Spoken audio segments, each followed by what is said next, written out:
اعوذ باللہ من الشیطان الرجیم بسم اللہ الرحمن الرحیم یا ایہا الناس اعبدوا ربکم الذی خلقکم والذین من قبلکم لعلکم تتقون۔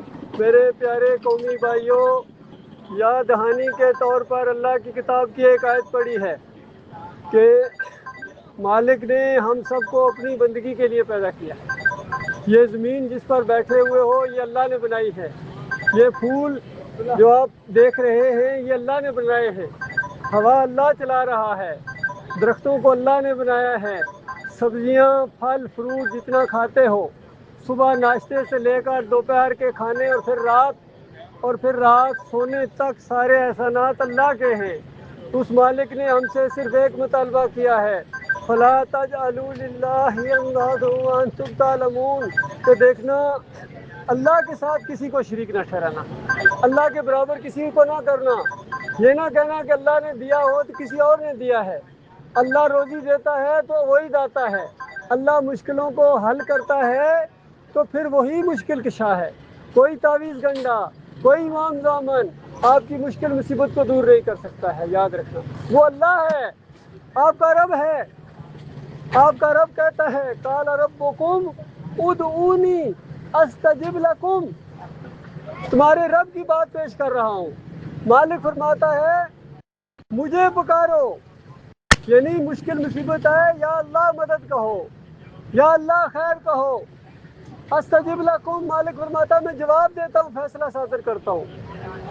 ان الذین یستکبرون عن عبادتی سیدخلون جہنم داخرین، مالک فرماتا ہے جو میری اس پکار کا انکار کرے گا، یعنی کسی اور کو پکارے گا، صرف اللہ کو نہ پکارنا ہی اس کی توہین ہے۔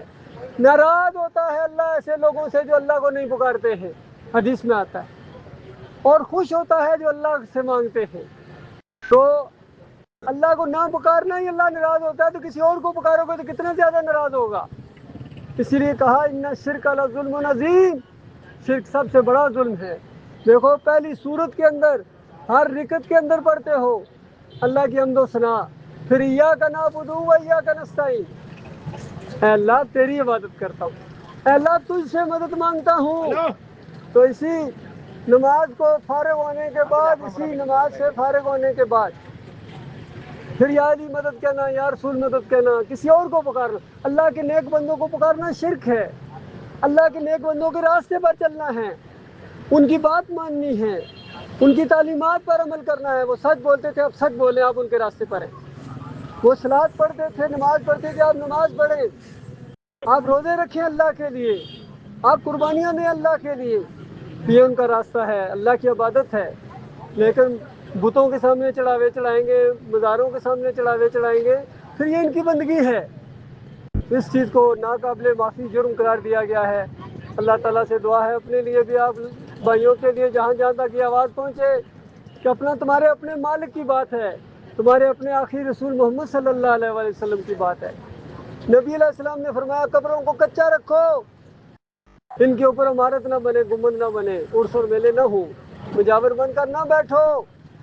یہ رسول اللہ صلی اللہ علیہ وسلم کی بات ہے، میری بات نہیں ہے۔ مانو گے اپنا بھلا کرو گے، نہیں مانو گے مرنا سب نے۔